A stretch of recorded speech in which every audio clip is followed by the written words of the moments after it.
Welcome back to my channel, JDJ Planet, and to my podcast, God is an Artist. I got to attend a voter education event, basically going over the ballot, the August 4th ballot, and I learned a lot. The world is messed up. The world is a messed up place. I'm in my 30-year-old awakening still, and the older I get, the more I'm like able to see systemic problems, macro level problems, like I mentioned last time. And it's fascinating. Something has to happen to where like civic engagement increases and voter education matters, right? How our libraries are funded and how our schools are funded and our clinics and how that money moves depends on who we vote for. And I learned that a lot of the political world, a lot of the politicians are banking on us not knowing stuff. They're banking on us being ignorant of the voter world, the political world. And so they can stay in power. I think about all the time that couple that climbed the Empire State Building when the power of love beats the love of power, then the world will know peace. And that's very, very true. That's very true. And in today's video, we're going to talk about Moses.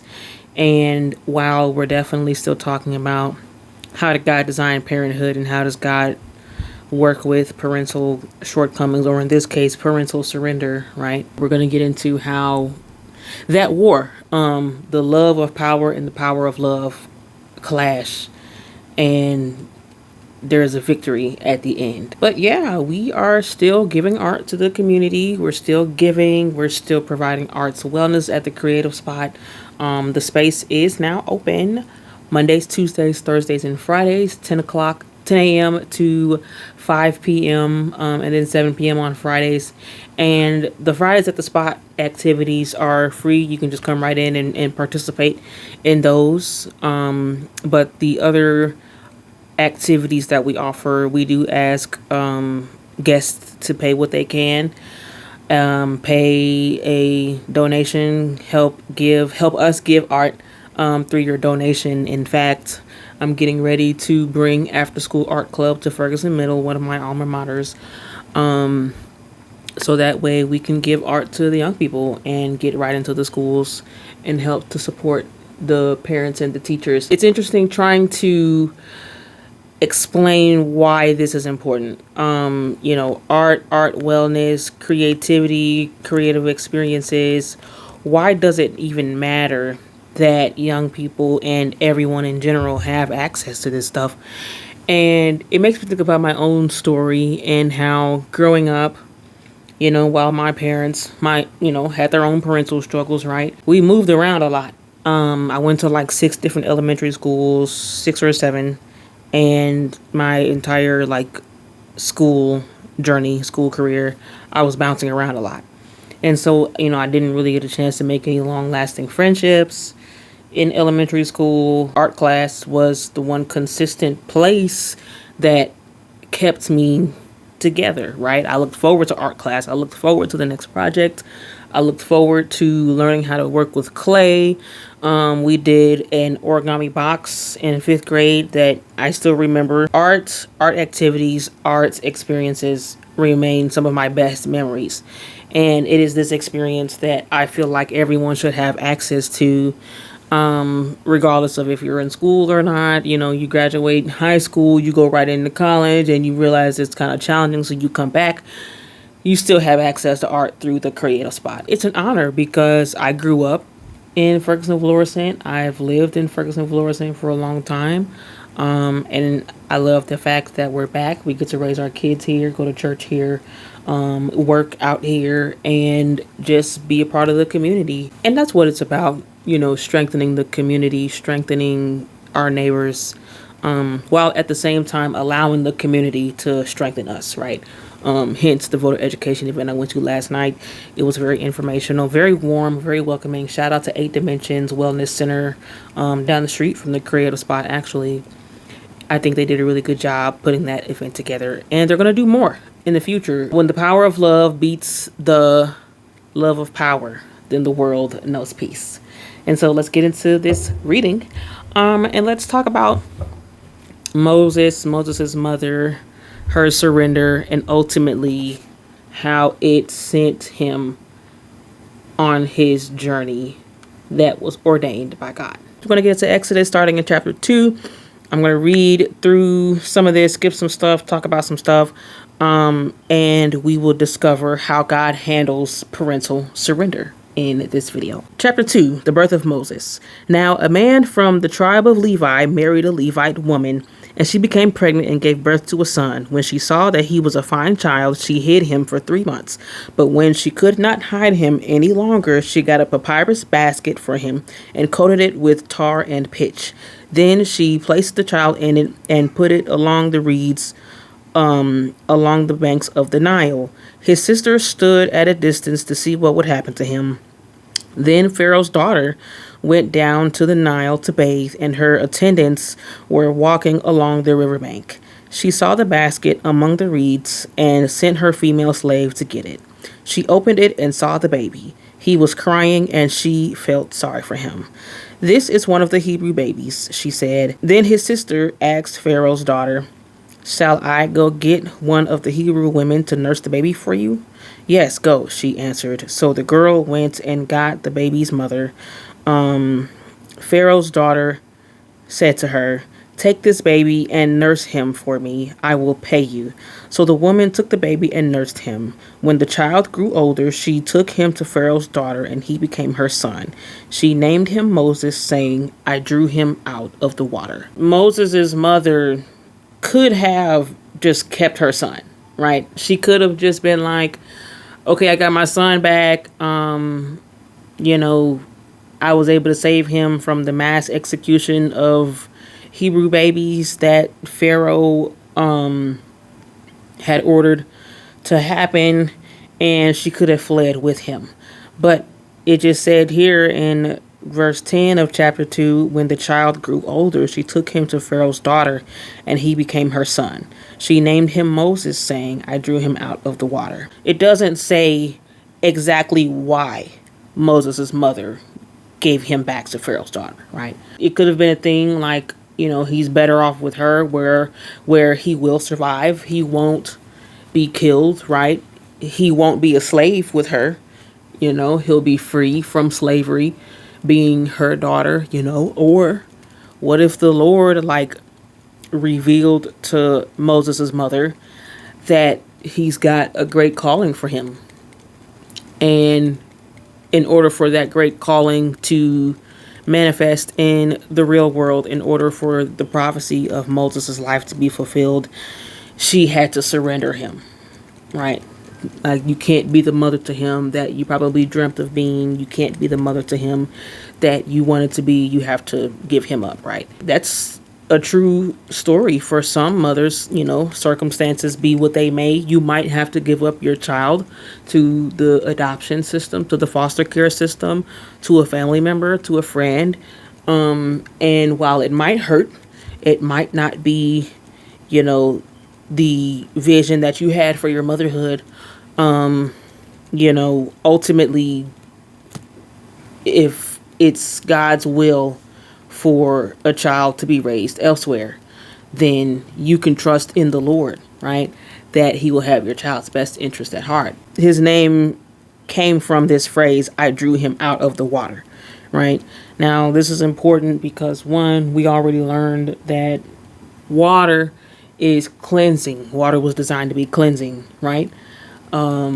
And when we go through this story and we get to the end, then you'll understand why that is important. Moving forward in chapter 2, I'm not going to read it because it'll be too long, but go ahead and read it for yourself when you get the chance. Always read the Bible for yourself. Always read the Bible for yourself.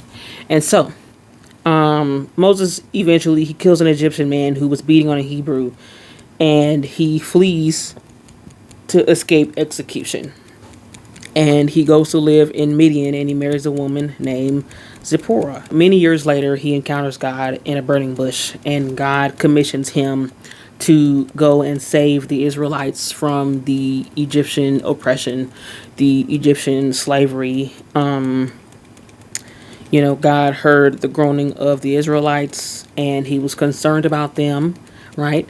And so this is what Moses was born for. This is what Moses' calling is, to go and free God's people.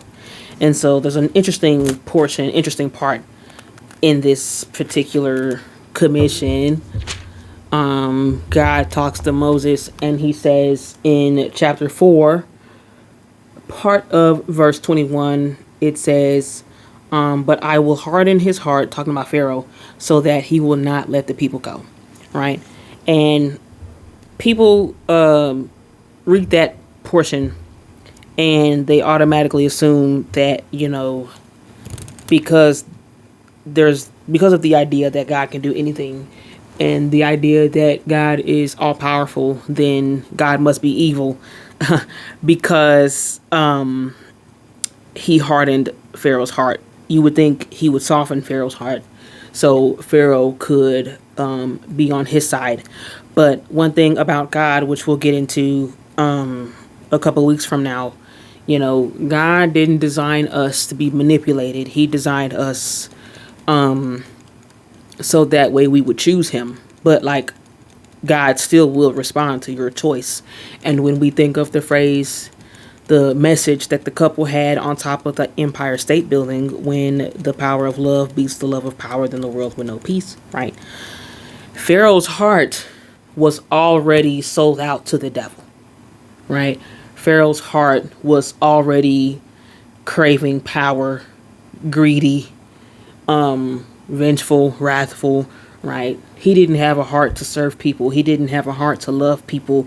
He had a heart to use people, to exploit people, right? He had an evil heart.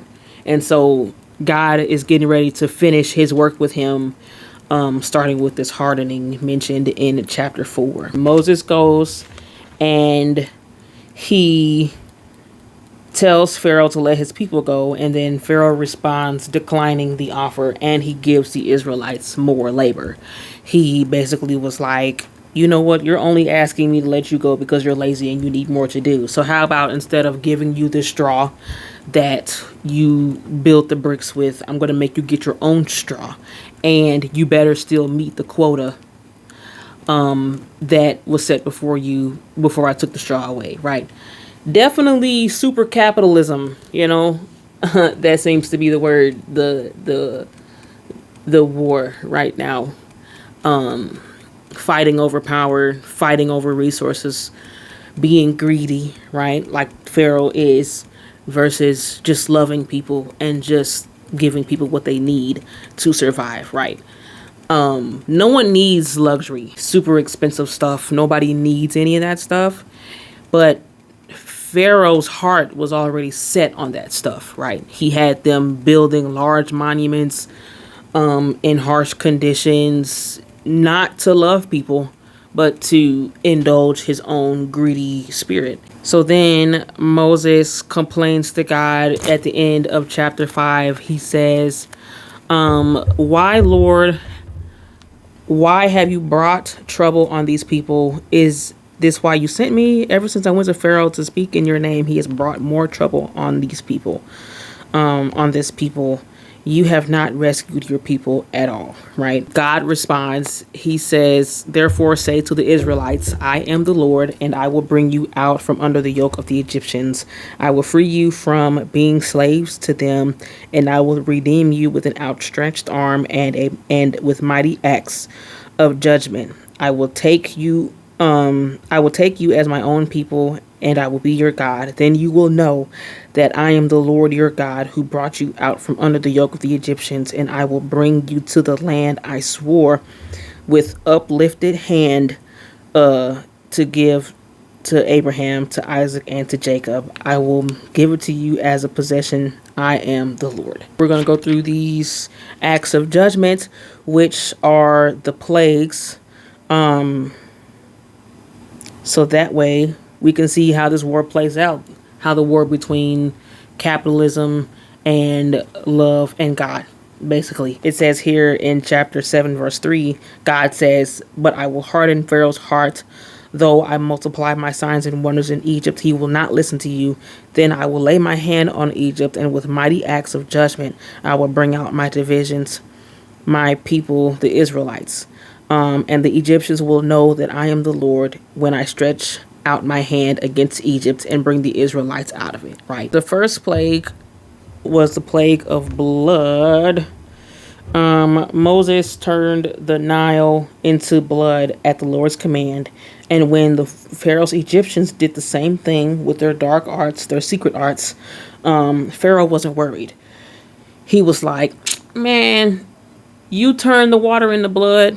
My magicians turn the water into blood. Whatever. I'm still not going to let your people go.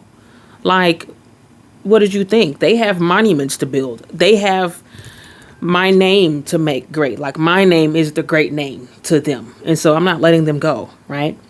And what's interesting about that is, this particular response to Moses making the water bloody shows Pharaoh's heart. If Pharaoh had a tender heart, right, if he had a heart for the people, then he would have asked his magicians to clean the water for his people. But it says here in chapter 7, verse 24, "And all the Egyptians dug along the Nile to get drinking water because they could not drink the water of the river." Right? And so interestingly, we see here the first bit of undoing of Pharaoh's power, right? That's essentially what God is doing. God is undoing Pharaoh's power. He is showing people who Pharaoh really is, right? Because the heart that God has hardened was already a heart of greed and a heart thirsty for power. The next is the plague of frogs.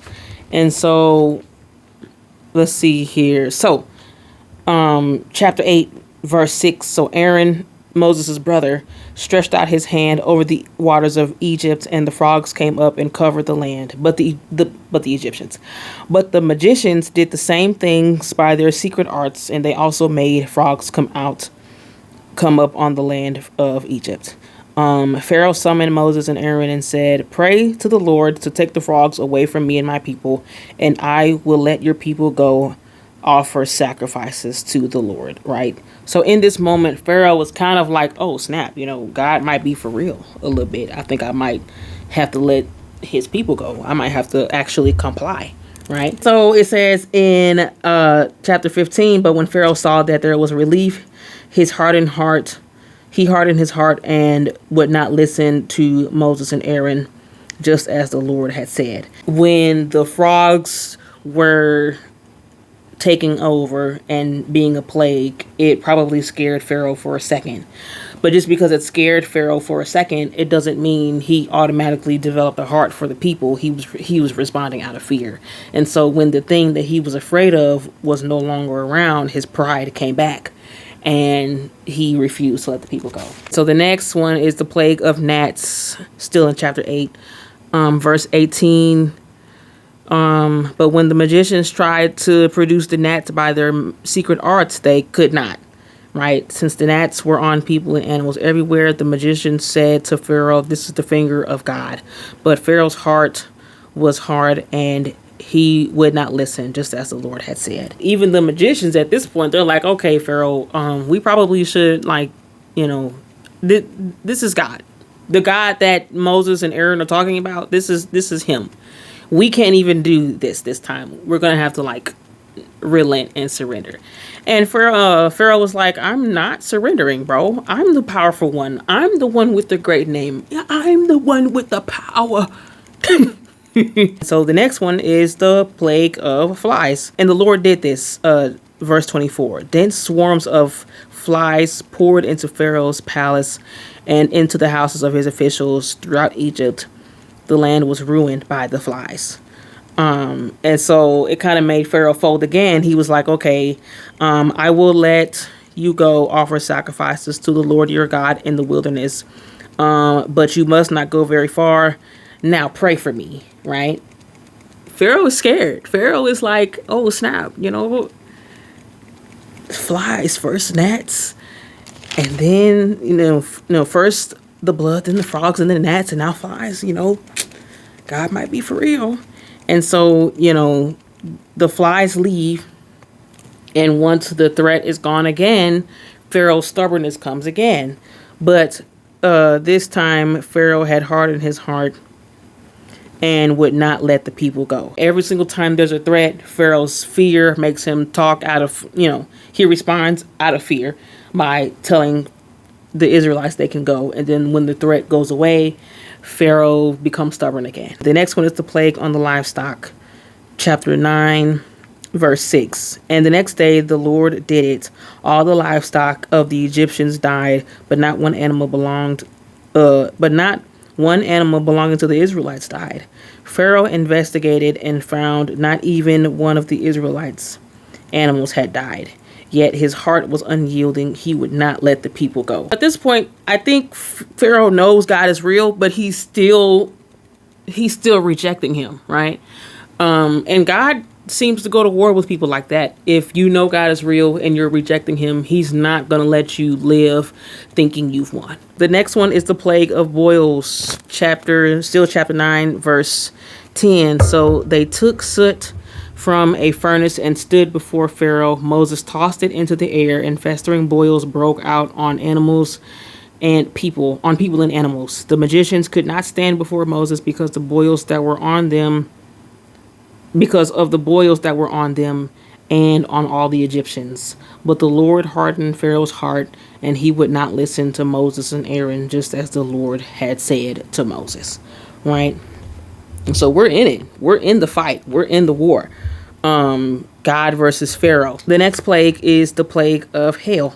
And so then the Lord said to Moses, verse 22, stretch out your hand toward the sky, so that hail will fall all over Egypt, on people and on animals and on everything growing in the fields of Egypt. When Moses stretched out his staff toward the sky, the Lord sent thunder and hail, and lightning flashed down to the ground. So the Lord rained hail on the land of Egypt. Hail fell and lightning flashed back and forth. It was the worst storm in all the land of Egypt since it had become a nation. Skipping to verse 27. Then Pharaoh summoned Moses and Aaron. This time I have sinned, he said to them. The Lord is in the right, and I and my people are in the wrong. Pray to the Lord, for we have had enough thunder and hail. I will let you go. You don't have to stay any longer. Going down to verse 34, when Pharaoh saw that the rain and hail and thunder had stopped, he sinned again, and he and his officials hardened their hearts. So Pharaoh's heart was hard, and he would not let the Israelites go, just as the Lord had said through Moses. Chapter 10, the plague of locusts. And so then the Lord said to Moses, go to Pharaoh, for I have hardened his heart and the hearts of his officials, so that I might perform these signs of mine among them, that you may tell your children and your grandchildren how I dealt harshly with the Egyptians and how I performed my signs among them, so that you may know that I am the Lord. Going down to verse 12 in chapter 10, and the Lord said to Moses, stretch out your hand over Egypt, so that locusts swarm over the land and devour everything growing in the fields, everything left by the hail.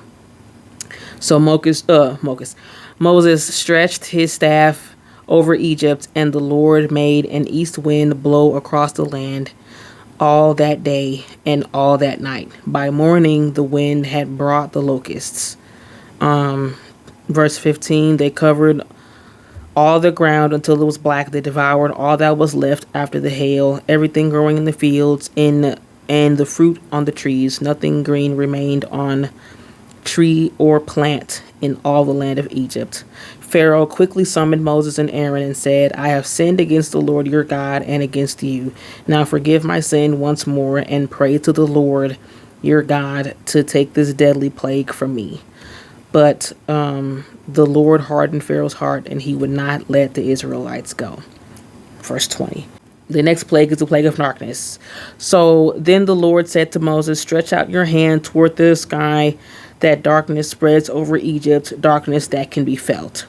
Verse 23, no one could see anyone else or move for about 3 days, yet all the Israelites had light in the places where they lived, right?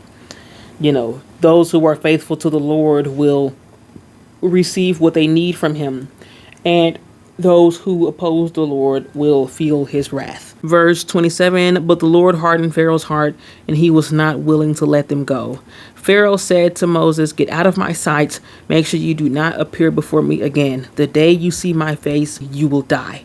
Right? So see how he just switched up like that? See how when there was locusts all over the place, he was like, I have sinned, forgive me, right? But this time he is threatening to kill Moses, right? So the forgiveness that he was asking for did not come from a repentant heart, right? A contrite heart. Contrite heart is one that belongs to a person that knows that they are guilty and they feel the weight of their guilt, right? Pharaoh knew he was guilty, but he still was like, I'm still Pharaoh. I'm still the one with a great name. I'm still the one in power. And God is about to deal with you because you don't get to claim you're greater than God and live to experience whatever you think that is. So the last plague is the plague of the firstborn son. So Moses said, chapter 11, verse 4, this is what the Lord says, about midnight I will go out throughout Egypt. Every firstborn son in Egypt will die, from the firstborn of Pharaoh who sits on the throne to the firstborn son of the female slave who is her handmill, who was at her handmill, and all the firstborn cattle as well. There will be loud wailing throughout Egypt, worse than there has ever been or ever will be again.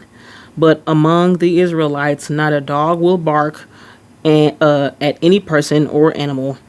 Then you will know that the Lord makes a distinction between Egypt and Israel. Verse 9, the Lord says to Moses, Pharaoh will refuse to listen to you, so that my wonders may be multiplied in Egypt. Moses and Aaron performed all these wonders before Pharaoh, but the Lord hardened Pharaoh's heart, and he would not let the Israelites go out of his country. It says, at midnight, skipping to verse 29 in chapter 11, the Lord struck down all the firstborn in Egypt, from the firstborn of Pharaoh who sat on the throne to the firstborn of the prisoner who was in the dungeon, and the firstborn of all the livestock as well. Pharaoh and his officials and all the Egyptians got up during the night, and there was loud wailing in Egypt, for there was not a house without someone dead. During the night, Pharaoh summoned Moses and Aaron and said, up, leave, my people, you and the Israelites. Go worship the Lord as you have requested. Take your flocks and herds as you have said, and go. And also bless me. They leave. They are getting ready to go to the promised land. To worship the Lord. And then in chapter 14, verse 5, it says, when the king of Egypt was told that the people had fled, Pharaoh and his officials changed their minds about them and said, what have we done? We have let the Israelites go and lost their services.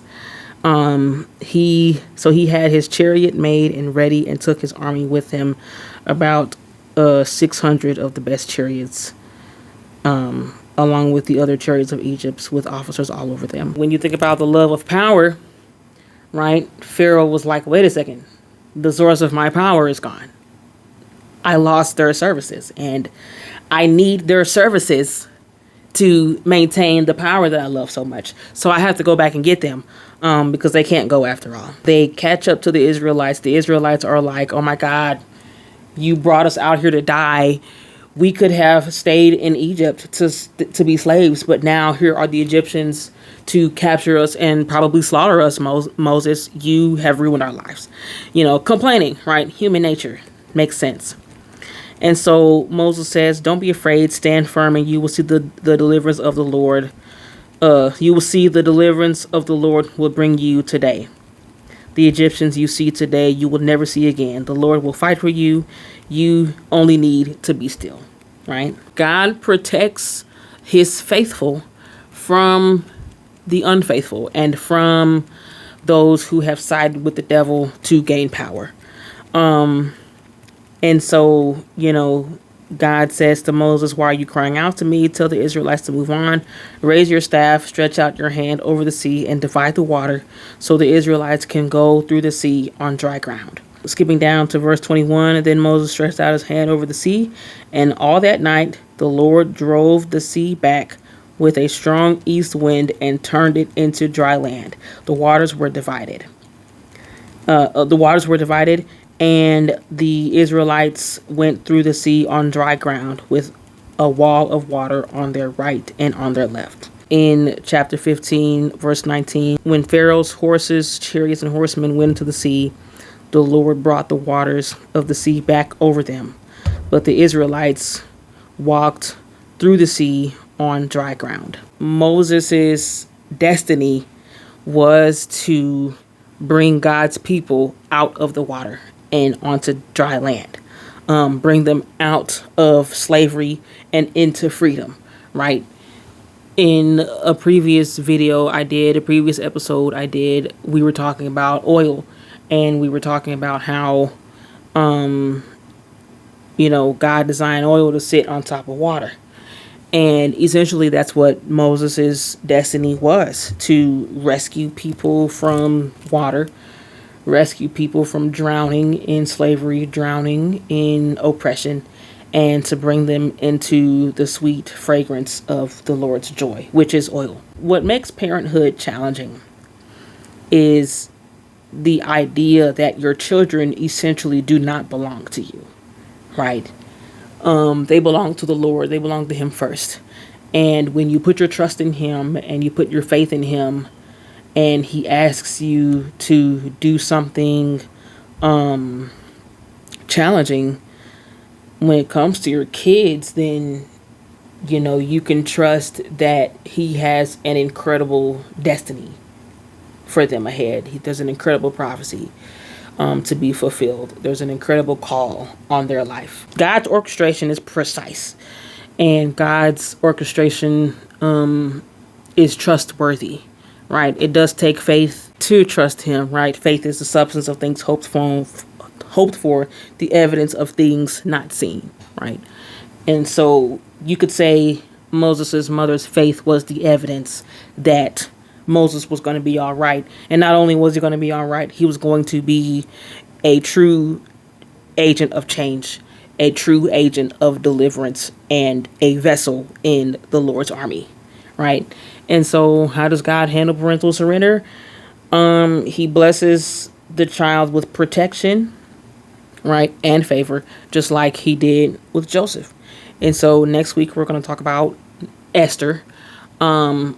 And I try to study before I read or before I do the video. And so that's one of my favorite stories. Sight and Sound Theater did an amazing job when they had their Queen Esther production. It's available on Roku, which I need to take some time to watch that because it's incredible. The story is incredible. And so I think her parents had died. I think she was adopted by her uncle or raised by her uncle. But in that case, how does God handle parental sacrifice, right? How does God handle children who don't have their parents? And so that is coming up next, and I will see you in that video.